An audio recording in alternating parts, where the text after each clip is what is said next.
This episode of the Unwashed Asses is brought to you, as always, by patreon.com/0and09. If you like this show, if you like Zero Lies, if you like any other project that I work on from time to time, head on over to the site. Again, patreon.com/0and09. Pitch in $1 a month. You get all this and more.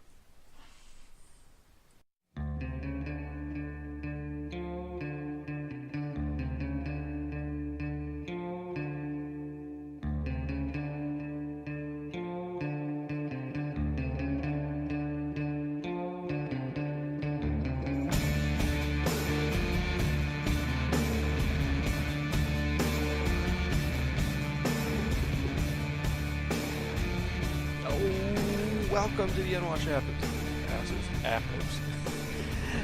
Welcome to the Unwashed Asses, episode 13, recorded Thursday, May 4th, 2017. And I know everybody hates this stupid internet holiday of Star Wars Day, and May the 4th be with you, and if, like the last episode, or was it the episode we had before where I just bitched about Star Wars, I'm right there with you. Fuck everything Star Wars and anybody who likes it. That's not gonna kick up a bee's nest. So, what are we gonna get into today? Well, I missed the show last week. For that, I'm very, truly, terribly sorry. Until this thing kicks over and starts paying the bills more so than my actual job, my priorities gotta lie elsewhere. But I regret it. I'm sorry. As the past couple episodes have shown, I do try to record while I am, working when I can, but it's been intense. It's been crazy. I've been working nonstop. This will be 11 or 12 days in a row, 11-hour days. I'm beat. I'm exhausted. So it's getting into that busy season for work. So I'm not sure what's going to happen with the shows overall. I am going to try and keep the schedule as it is, so it won't be too impacted. You guys can get the uploads and the archives, via whatever service you use when it's ready. So that's something I take on myself. So I promise I will do better and get shows out in a timely fashion. So working a whole hell of a lot. That we're gonna cover that. We're gonna cover why deer fucking just are the giant pieces of shit that need to be put down. Random encounters with Asian men, and I think let's go ahead. We're gonna start at the top of the show with why Christian is so very self-conscious about what it is he does for a hobby, and why he continues to do it. So for probably the past 7 years or so, I've really gotten into podcasts. It started off with the Twit Network by Mr. Leo Laporte and all the shows therein, and it continued as I started to explore the personalities that make these shows and follow them across different networks and or platforms. So, being interested in technology and always having been a tremendous fan of talk radio in the morning, you have your morning zoo shows or even the public broadcasting stations to another extent. I've always liked hearing conversations, stories, and it's better than the traditional FM radio where, all right, we're going to play 3 songs and you're going to get 10 minutes of commercials. It doesn't work, that format. It stopped being intriguing to me ages ago. So podcasts are great because, one, if they're entirely funded by their supporters, sites like Patreon or what have you, there's no ads. 2, if there are ads, they're very minimal and they're integrated in such a way that you're not hearing the same ad over and over again. You might hear the same company across several different shows because they're making a big push, but it usually falls on the host of the individual show to jazz it up. Good example would be like Bill Burr's Monday Morning Podcast, where he will have 3 or 4 ad reads per show, and he does it in a very entertaining and interesting way, so that I don't mind listening to the ads at all. Now, they're not all like good old, Billy Blue Balls. There's some that just they get the copy, they stick to it, they read it, and they get it done because it's going to pay the bills. Now, just because somebody reads an ad well, it doesn't necessarily mean I'm going to go ahead and buy the product because one, I have a beard, I don't shave all that often, so like Dollar Shave Club and Harry's, not for me. Casper mattresses, I have a mattress that's under 3 years old. Not all that old. I'm not in the market for a new mattress. Um, Blue Apron. Blue Apron might be the one I'd try. So if we have any listeners over there, dude, hit me up with a sample pack because I am, as I've said before, I am dying to change the diet and get healthier and save money. And so if that means cooking and you guys make it stupid easy by sending a package and like whip all the ingredients together, fuck it, hit me up. I'll plug the shit out of that because I'm kind of a whore. You give me money, I'll do things. That's how this relationship works. Be it an advertiser or an individual patron. Over at, again, patreon.com/0and09. Go ahead and throw in a schmeckel, a rupee, or just a good old-fashioned US dollar. And this Hat and Pony show will just keep going. I'll grind the organ wheel like the little monkey that I am. And that's where I get into my feelings about the show and other shows I do, where I'm self-conscious about it. I feel dumb. Like I'm a 32-year-old man talking to an invisible audience while I sit in my living room with a headset strapped to my head. Not even like good setup where I have a professional microphone and recording software.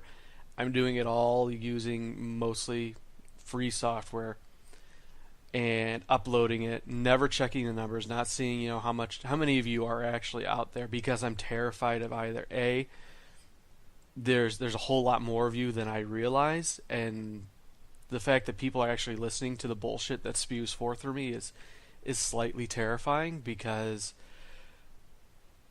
I talk about fucking pig people and not necessarily fucking pig people, but if we want to talk about fucking pig people, then yes, we can talk about that. And the other, flip side of that coin is that there is nobody listening and I'm just, talking into the void. But fun fact, if you pay attention to the Twitter feed, the void sometimes talks back, and it always weirds me out and throws me into this weird emotional spiral. So, yay. Yeah, Void, you're still out there, and I'm well aware of your existence. But yeah, it's always like, it feels like I should be doing something, I don't know, more with my life or something of more importance. But that's the thing. Everybody's doing it. Is that part of my issue with it? Like, oh, everybody and their brother's got a shitty podcast, or they stream video games, or they do X, Y, and Z, and it just feels like a bandwagon where everybody's trying to jump onto it. Everybody's not necessarily doing it for the same reasons, where they are, like myself, where you're trying to struggle through mental illness or explore issues that people don't necessarily want to talk about because you have no shame and have no problem going into those areas. Or the fact that you're trying to actually create compelling content through either entertainment, for like comedy, storytelling, what have you, and they're doing it more just for the sense of fame. And that's where my crotchety old man self comes in. Like, this is a young person's game. I don't get it. I don't watch streams. The podcasts I listen to are all produced by people like 28 and older. It's an older crowd, more my age range, and some even up into like their 50s. I don't get the culture of trying to be famous just for the sake of being famous, and I'm terrified that what I'm trying to do could be misconstrued as that it could be taken that, well, shit, this is the flavor of the week, so now Christian's jumping in on that. And I shouldn't even feel that way, because it's a fucked up dichotomy in my head where, one, I don't give a flying fuck what people think. Around 27 I had that epiphany that fuck all of you, I'll do what I want when I want. because being a people pleaser isn't going to be personally fulfilling for me. Um, and then two, I have this almost insane desire for approval from others. It's it sucks. Like I don't like I understand I need to feel validation for what I do, but I hate myself for feeling that. Like I shouldn't need it. I should be a strong, independent, sensual, seductive woman, uh, and I'm not. Like I guess I am because I pick a project and I will fulfill it. If I don't know how to do something, I will learn how and then complete it and then figure out where I went wrong, improve on that, and then put out something better in the future. And and that's the thing where it's like a lot of people don't have that drive or that gumption, and I don't want to pat myself too hard on the back, but it's like in my job I see what the vast majority of people are like. They go to work, they come home, they watch TV, they sit on their phone checking Facebook and Instagram and Snapchat incessantly, and if that internet speed dumps a little bit, oh, you better believe Christian's going to have to go out there on a trouble call to fix that shit. And it's frustrating because so much potential seems to be going wasted, and I'm punishing myself for actually trying to tap into that potential, like trying to do things that I know I'm good at, or like semi not bad at. And it's just like at the same time, everybody in the circles that I am tapped into is doing it, but the grand population could give a flying fuck. Like when I was months ago when I was talking to my mom about doing the show, and she didn't even know what a podcast was, didn't know where you found it, and this, that, and the other thing. So it's this weird kind of like an echo chamber thing, especially when I check Twitter. It's like, oh yeah, you have this, that, and the other thing going on.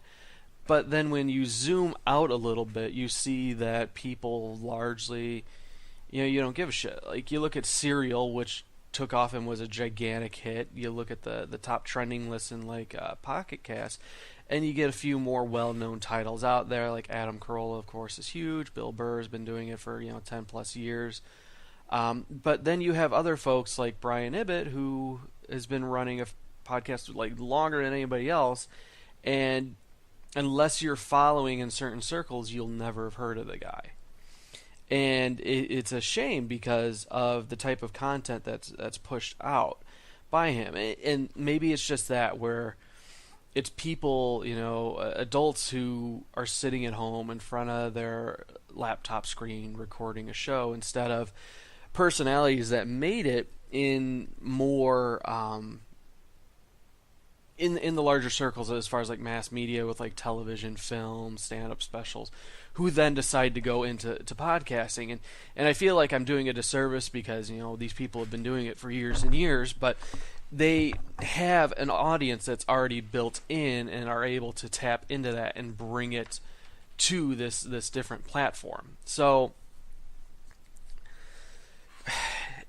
I remember Netflix a while ago had a bunch of Kevin Smith specials where it wasn't a movie, it wasn't even like a documentary. He would go on speaking tours throughout the world. And the thing that hit hardest, like that resonated the most with me, was he had explained that effectively you have to be your own biggest cheerleader. Nobody else is going to be as passionate about the projects you're working on than you. And if you can't get out there and like be proud of what it is you're doing and supportive and be genuinely excited about your passion and be willing to shout it to anybody who will listen, then nothing's really going to happen with it. And that's where my problem has always lied, in that I'm just absolutely god awful at self promotion, and a large part of that has always stemmed from how I view myself internally. Like I think I'm a gigantic piece of shit. Nobody likes me, and everything I do is shit, and nothing I ever do will amount to anything in life. And it is completely a self defeatist attitude where I enjoy, not to sound narcissistic, but I enjoy listening to the shows that I put out. I'll keep like Friday Night Smite playing in the background, or rewatch an episode of Zero Lives, or listen to the podcast. I used to do it in a sense of, okay, it's quality control. I need to figure out what's going on so I can make necessary adjustments. But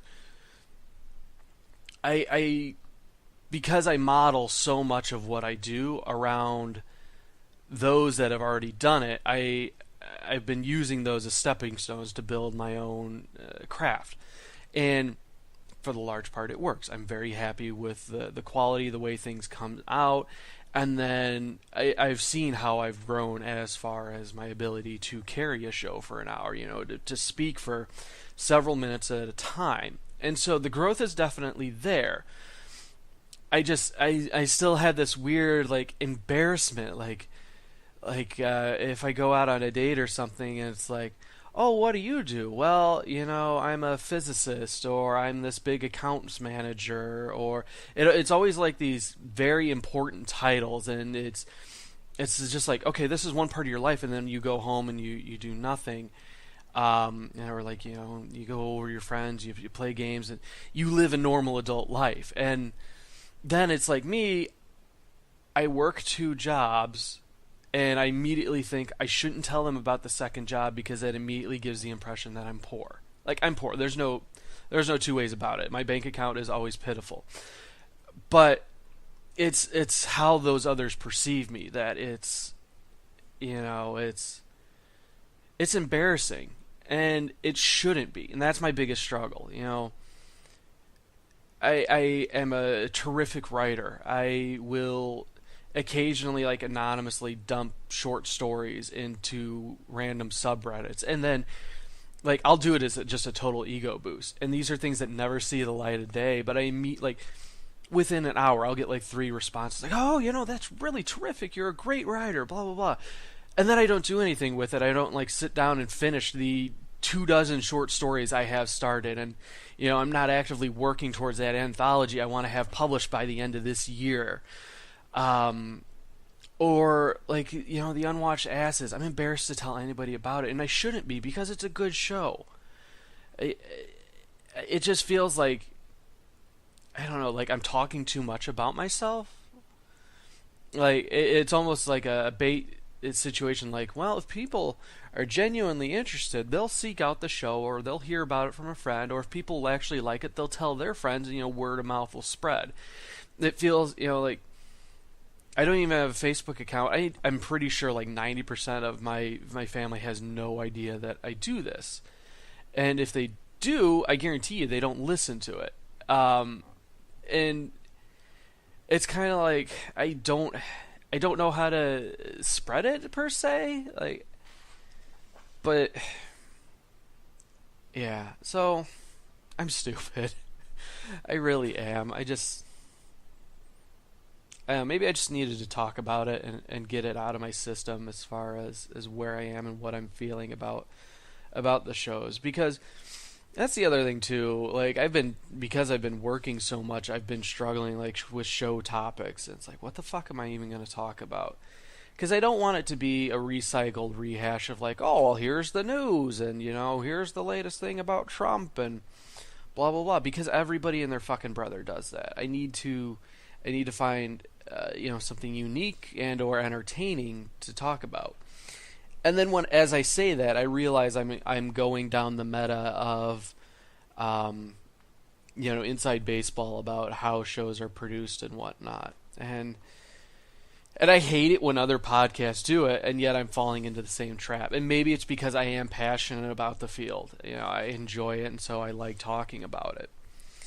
But when, like, I had just heard on another show that, the podcast awards are coming up, and it's getting to that point. Like, I even think registration started as far as, like, submission.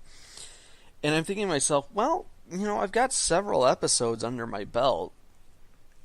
I could technically submit the Unwashed Asses and then see how we fare against all these other, well-established shows. Like, I definitely don't expect I'll get anything with it or anywhere.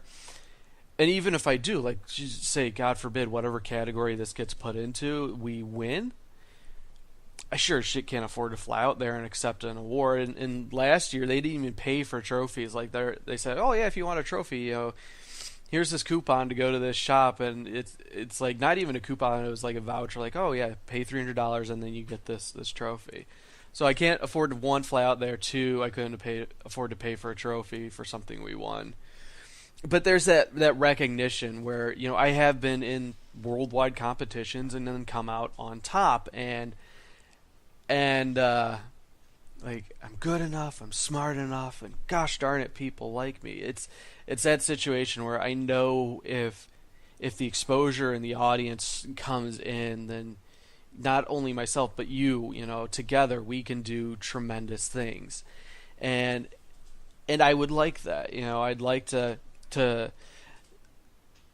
look forward to, like, oh, I've got to sift through the listener email and the messages, as far as, like, well, shit, what do people want to talk about, instead of, well, we're going to talk about this one time a creepy old Asian guy tried to pick me up in Chicago.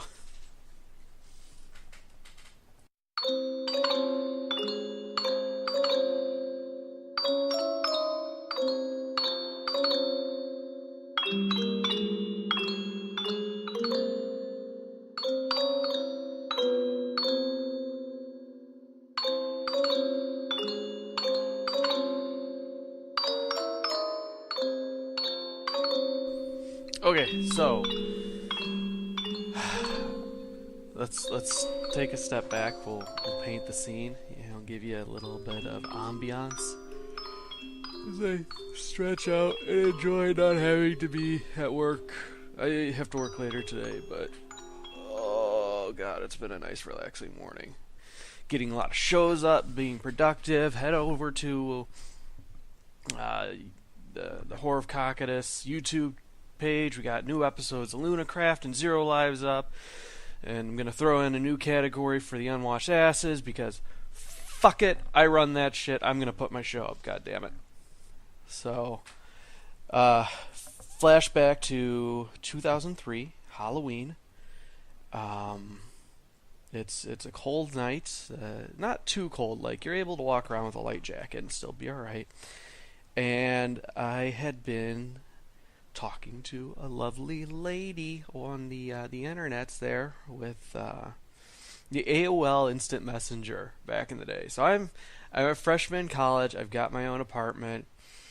The apartment itself is I was subletting it from my uncle, who had moved at the time, and it was in Wrigleyville. I was literally like 2 blocks. I could walk to Wrigley Field. And this was during the Joe Bartman fiasco when they almost got into the World Series. But yeah, so it was awesome. I loved living there.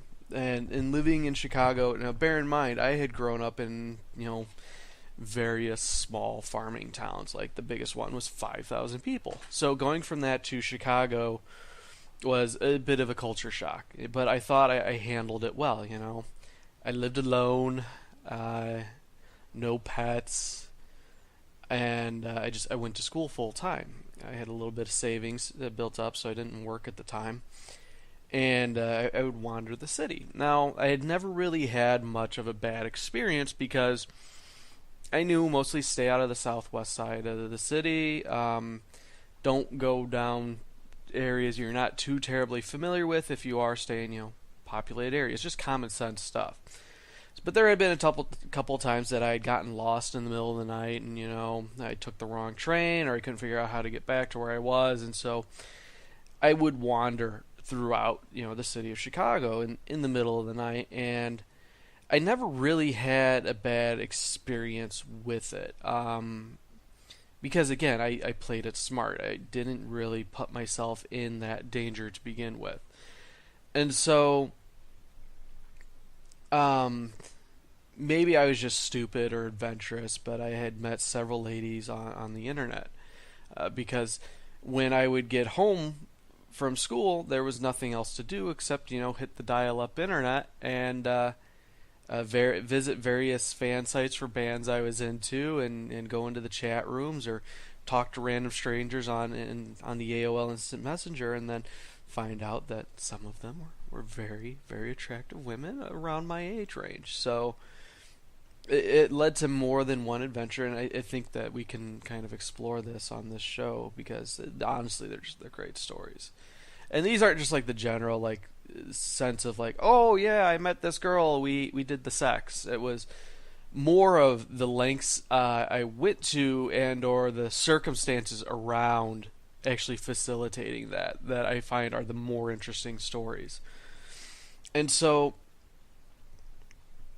the way it typically works is when I meet a woman, they're never like they're never within the same city or let alone county. Like they're way the fuck far away from me. Always. It never fails. I've never met somebody who lived close to me that I found interesting, captivating, or could date for a long time. Past like high school, because high school you're forced into that social bubble. Like, okay, here's a pool of about 400 people that I like. These are going to be my friends. These are going to be the people I hang out with. These are going to be the people that I have romantic interests with. And so it's a different circumstance. When you start getting out into the real world, it doesn't pan out that way. But you would fucking think that in the city of Chicago, I would have found at least one or two people that were interested in me in a romantic fashion, that I didn't have to, travel to New York City, for example. And in hindsight, there were several, but I was like, it's a goddamn curse that I am oblivious to when people hit on me, except when they're being painfully obvious.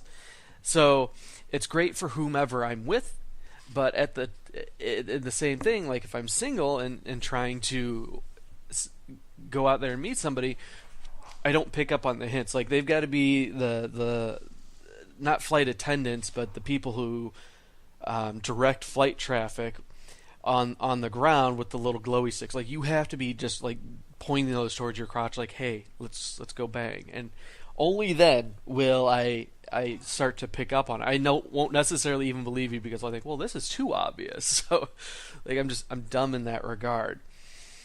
But over the course of a few weeks, I had fostered this relationship with this girl online, and she was going to school down in southern Illinois, but she was actually from the Chicago area. Her parents had lived there.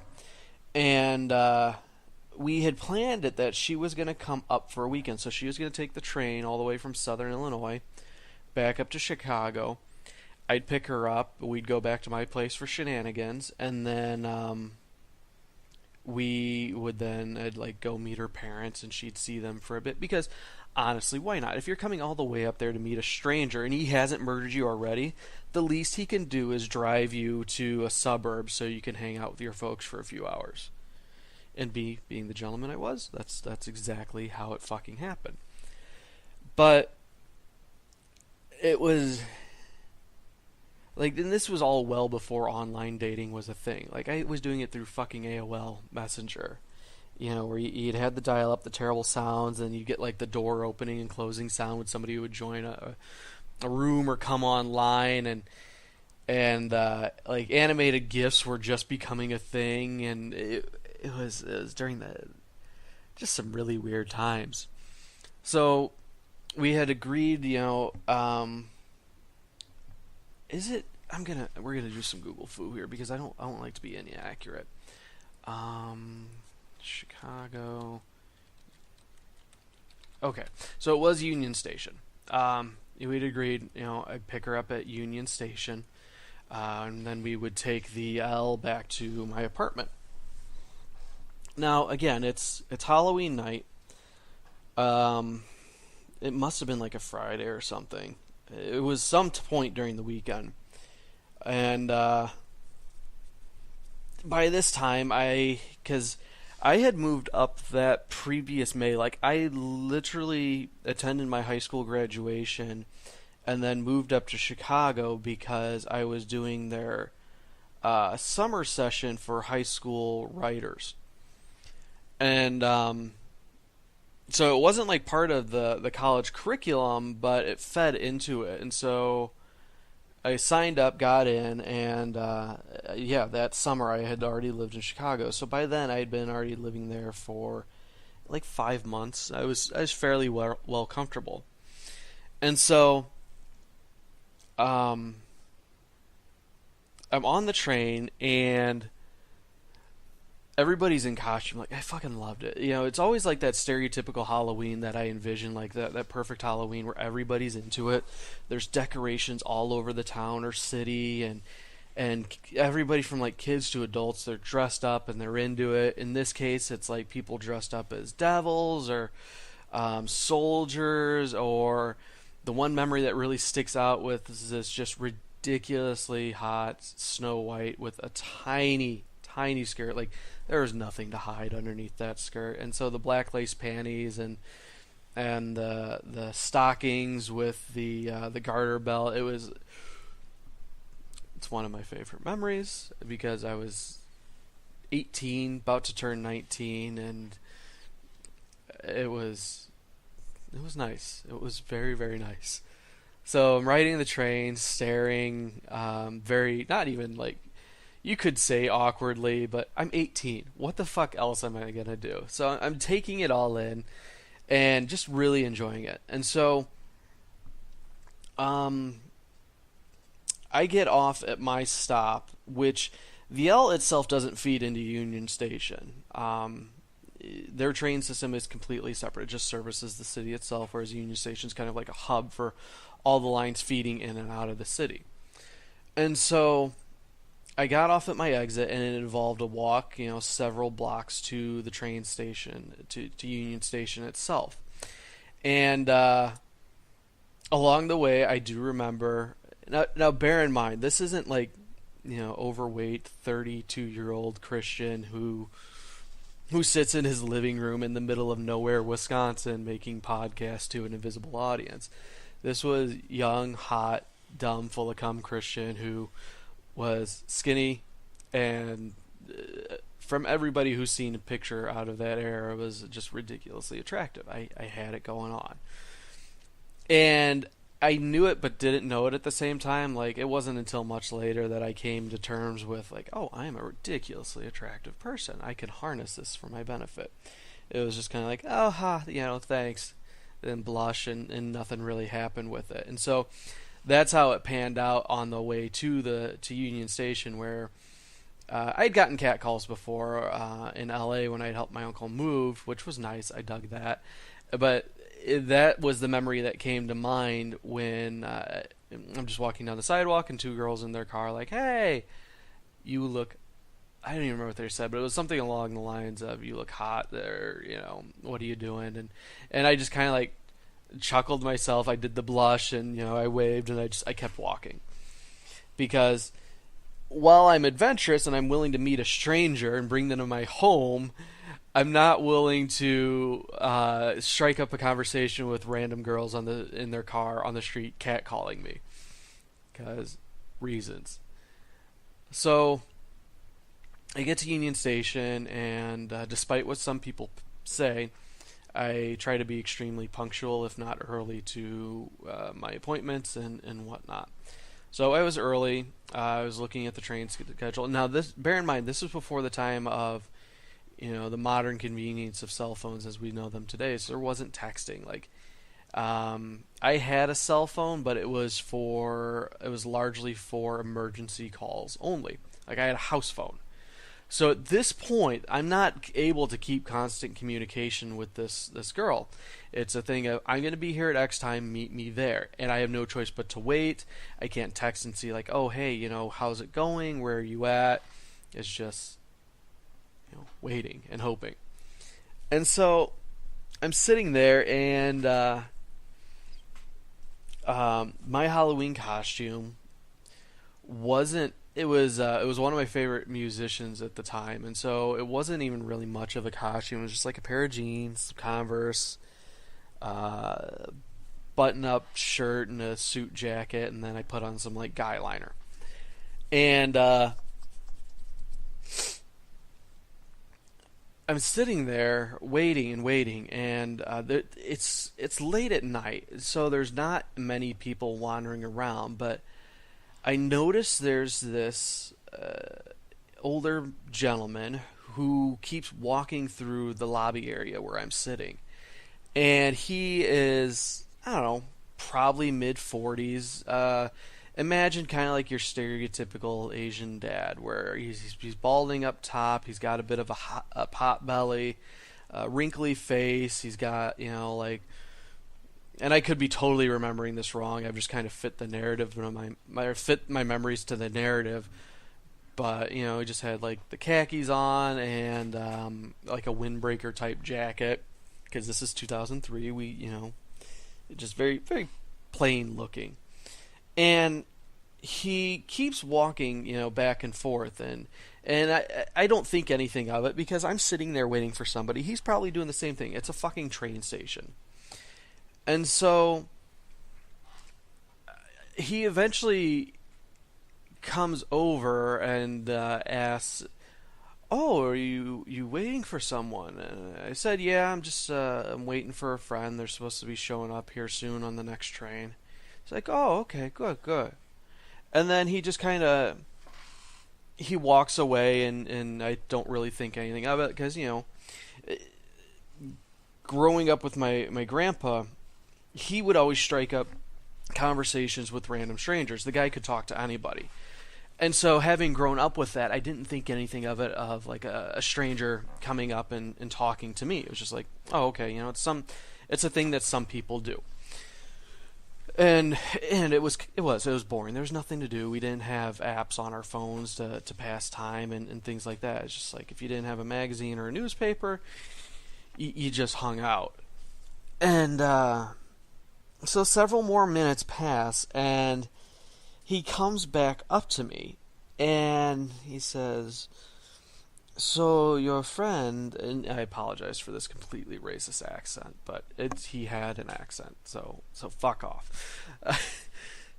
He says, "So your friend, they're coming on the next train, yes?" And I'm like, yeah, they're coming. The train's showing that, the schedule's showing that it's on time, so they should be here soon. He says, "So your friend, if they not show, you want to go?" And I'm like, "I'm not following." He's like, "You want to go home with me?" Like, I don't even know what came over my face at the time, just how I looked or anything, but it had to have been some semblance of just dumbstruck. And it's like, no, I won't go home with you. And he didn't say anything further. He just kind of turned around, scuttled off, and then I never saw him the rest of the night. Like, he just completely beat it. And so I'm left wondering, what was the point? What was the purpose? Like, clearly he was after some strange. He wanted some hot young white meat, and at the time I can't really fucking blame him. But it's not like, I don't know, maybe train stations are a much better place to meet people than I realize.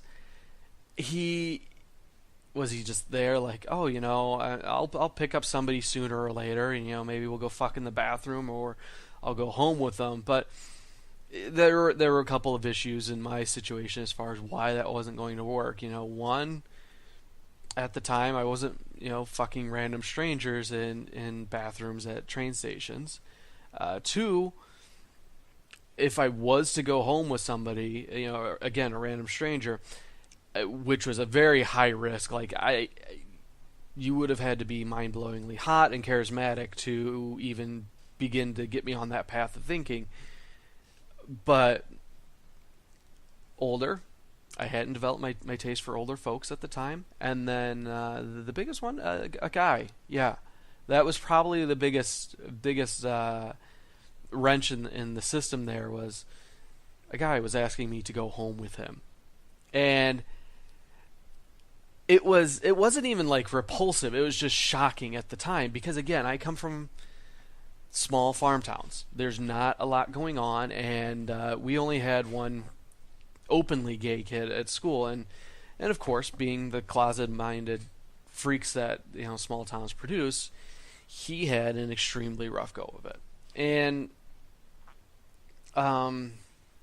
so I didn't have that exposure. Even living in Chicago the few months that I had, like I lived next to the gay capital of the city, and it didn't bother me.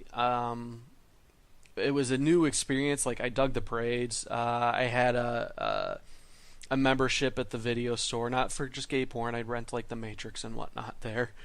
But it was just kind of like this is part of my neighborhood. It's part of my community. So it wasn't a turnoff for that. Just I wasn't expected because one, I was oblivious to when girls would hit on me. Just the concept of a guy coming on to me was completely foreign, and not even there's that, and then there's also again the age difference, different race at that point. Because again, going back to the farm town, we didn't have much diversity. So he checked off a lot of boxes in one go, like old Asian guy. And it was I don't know, I was flattered more so than anything else when I thought of it. That's like, wow, apparently I've got my shit together, that I can attract people from any swath or path in life, and they all want a piece of this. And so it was a really fun story to share with my lady friend who showed up. Yeah, I'm kind of glad your train got in when it did, because you will not believe what just happened.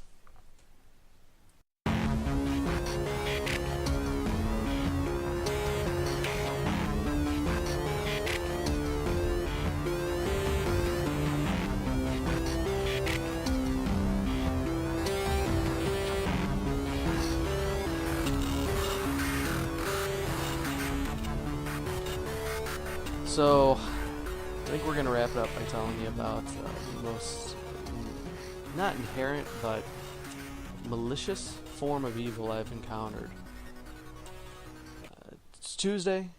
I had a decent day at work. It wasn't too difficult. It wasn't too easy. Just nice middle of the road, where I had enough to keep me busy, but not enough to drive me insane and get me overworked.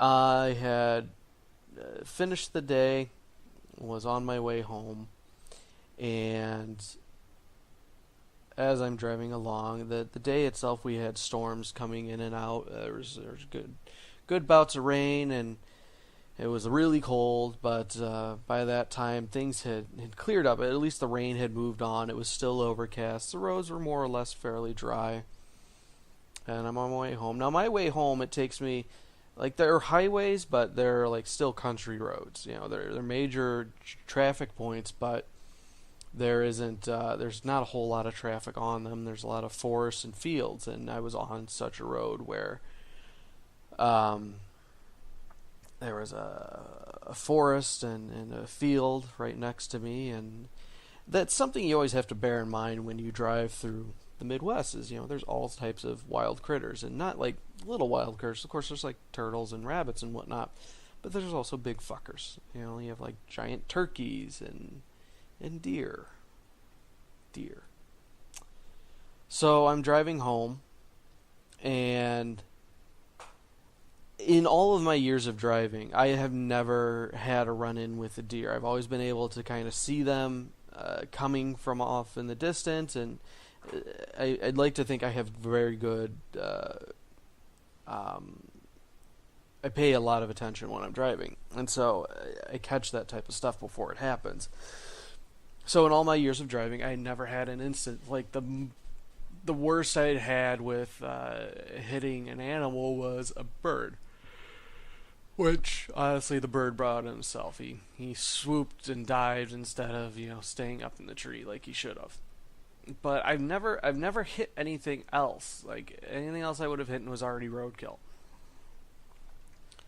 And you can imagine my shock and horror when, as I'm driving home in my company vehicle, a deer should magically appear out of thin fucking air right in front of my truck. And And the way it had to have been running is that as I'm driving along, it had to jump up from it came in from the right side, so a little bit behind, darted in front of my truck, where my grill proceeded to catch it and then bounce it into the oncoming lane and off to the side of the road.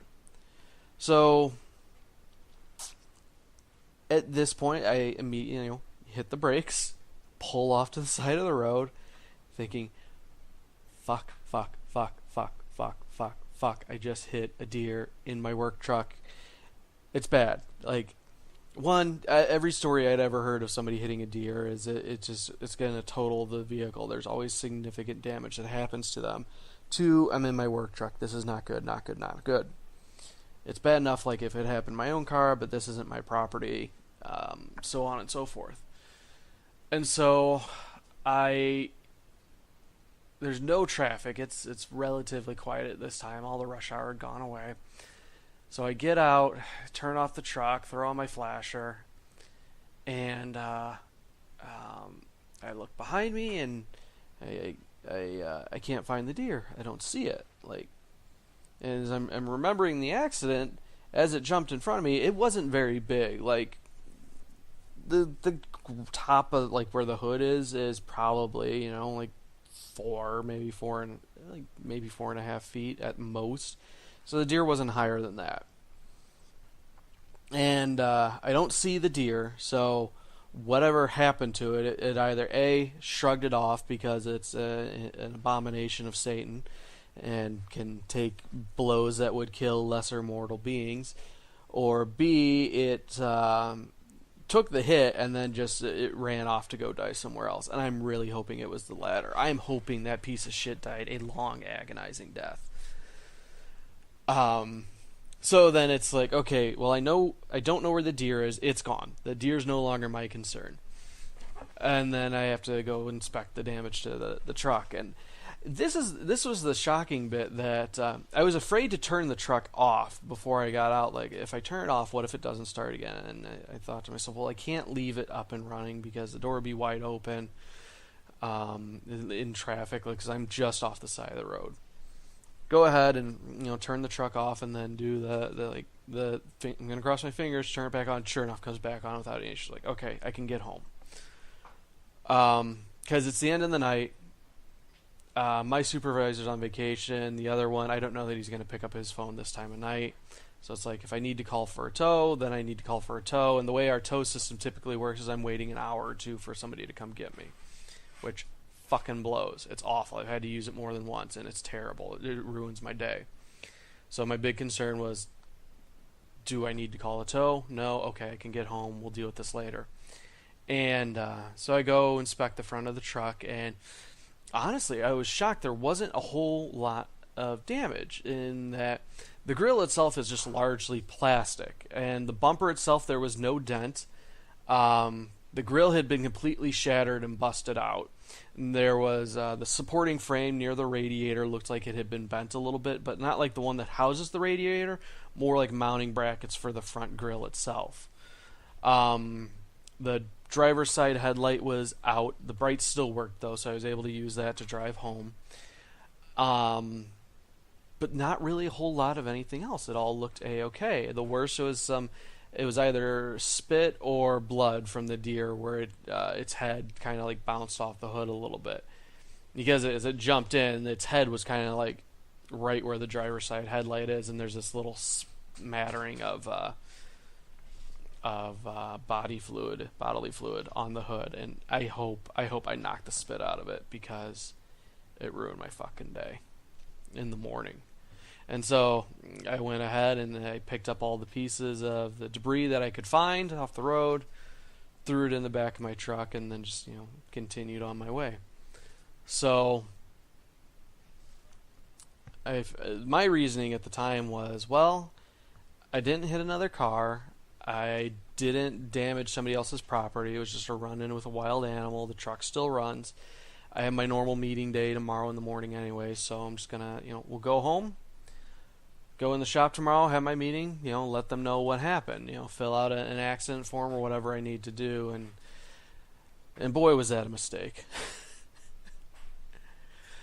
I was ignorant and wrong in what I was doing with that. So as I get into my meeting the next morning, we go through all our typical weekly stuff, and then at the end of the meeting, it's like, oh, okay, so anybody else got anything? And trying to play it off, which was a bad move on my part. Like, oh, I saw a deer last night. And, well, the deer was intent on making an intimate acquaintance with the front of my truck. Which then, I believe the next response was, please tell me you're kidding.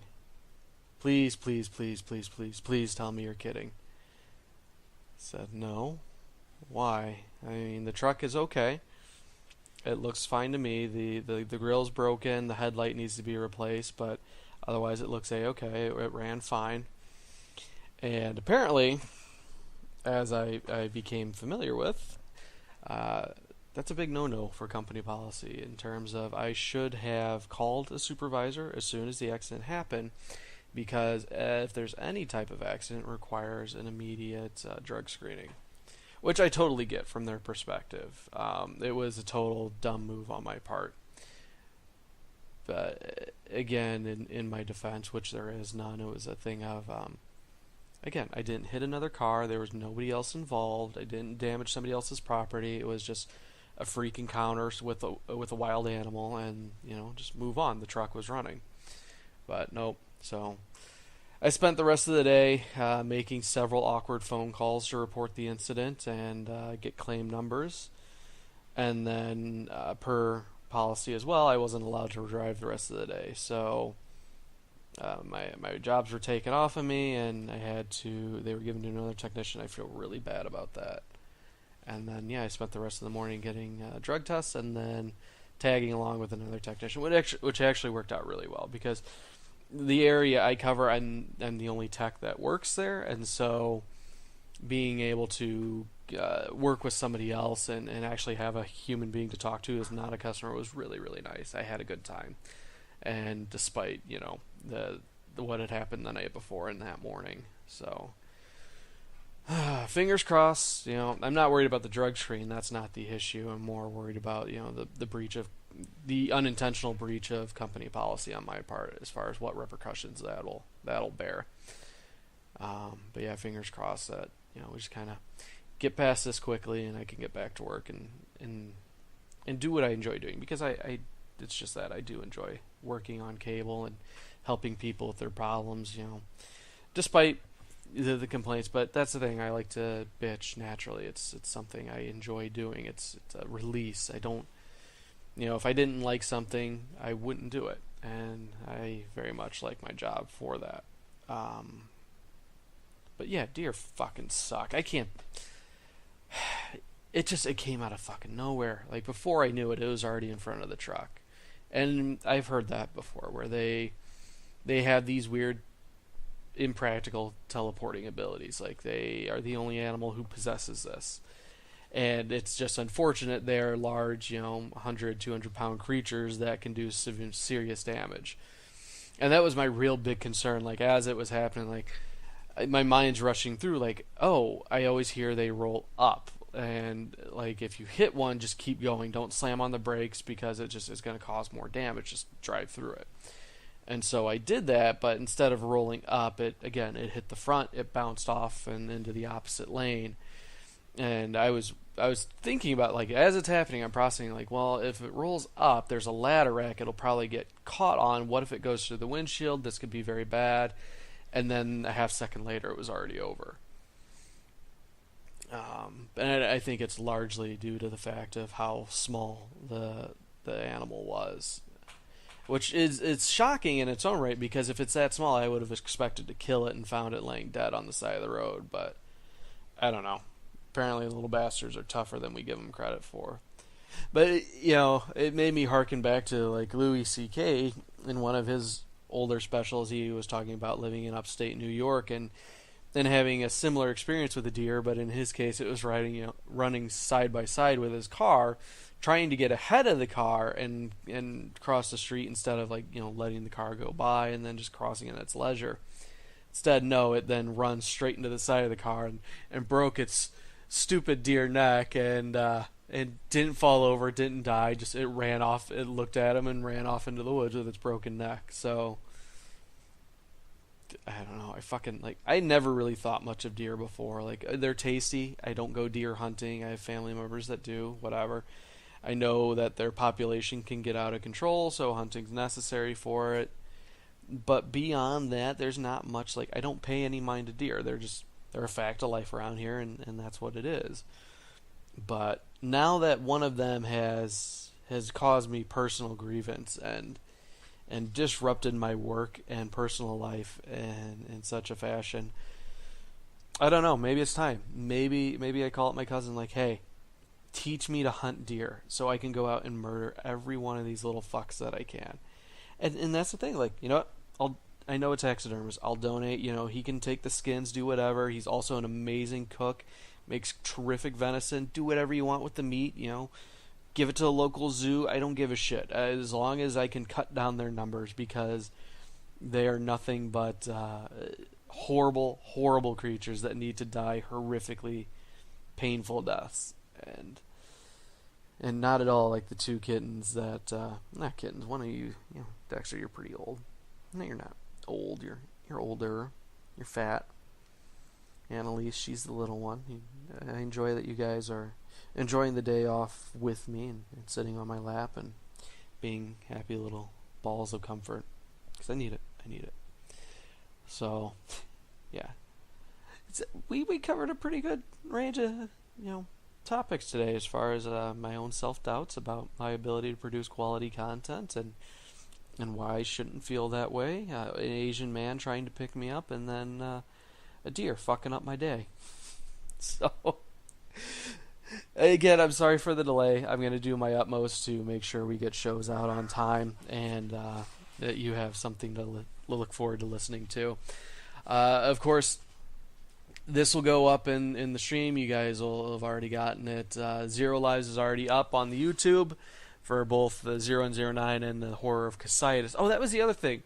In between segments here, while I was exporting the audio, it was, our guild has been running for a decade plus now. And I don't think I ever really looked up how to pronounce Horror of Casitas. And so I finally did, because it's always in the back of my mind, oh, there's videos on YouTube, how to pronounce X, Y, and Z. And so I look it up, and it's like, oh, Jesus, we've been pronouncing it completely wrong for years and years and years and years and years. And so it's good. I have closure on that now. I put it up in the Discord, which, if you become a patron over at the Friday Night Smite channel, you can get access to all that, and then you can see the dumb moment where it's post the YouTube link, oh, we are all idiots. We've been pronouncing this wrong for 10 years. So, so Zero Lives is up. Friday Night Smite from last week is up, which was another good episode because of my work schedule and how much I'd been working. I fell asleep on air. We had to cut it short.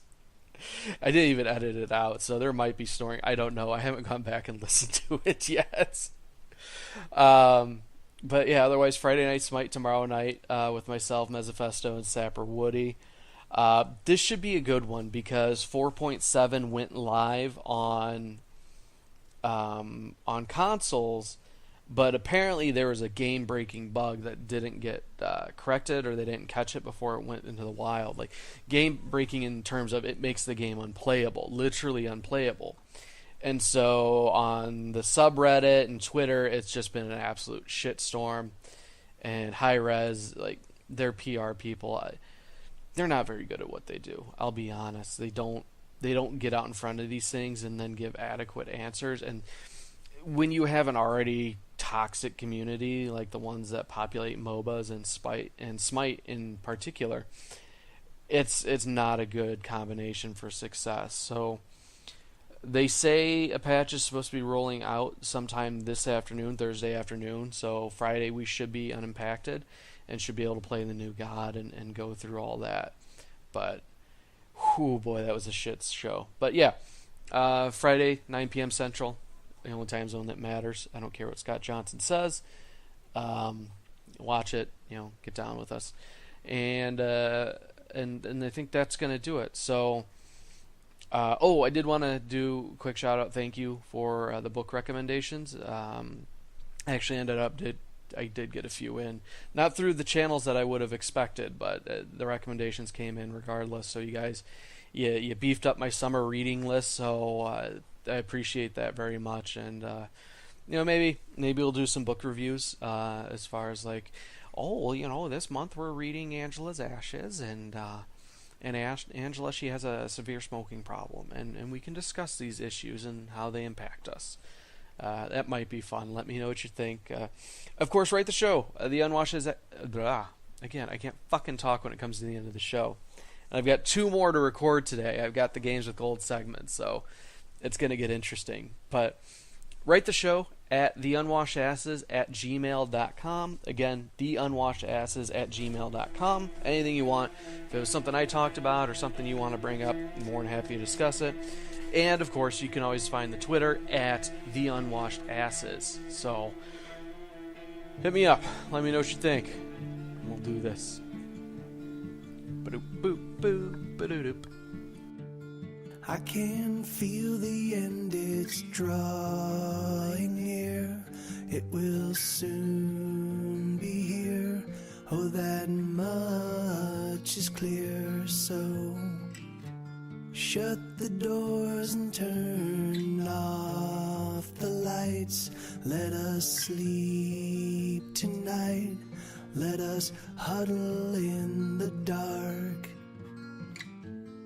Oh, my lover, you are beautiful, but that beauty comes at such a price. And I know that you'll soon disappear, like the dark and the night.